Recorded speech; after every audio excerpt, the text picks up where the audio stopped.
Hello and welcome everyone to the channel The Final Zero Chess. How this could be only one checkmate in two moves in this puzzle? Pause the video and try to find the only checkmate here.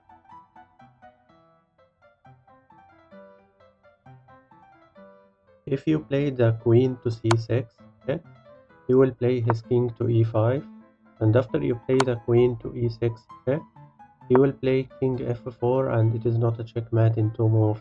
If you try to play the king to e7 as a waiting move, he can't move the king now, he must move his pawn. And when you play the queen to b7 check, he can escape with king to c4 and it is not a checkmate in two moves. If you play the queen to a5 check and you think it is a checkmate, he will go to king c4 and it is not a checkmate.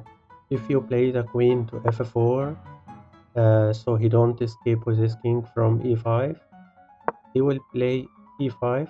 If you play the queen to f3, king c4 and it is not a checkmate in two moves. If you play the queen to b7 check, he can escape from e5 or from d4 and it is not a checkmate in two moves.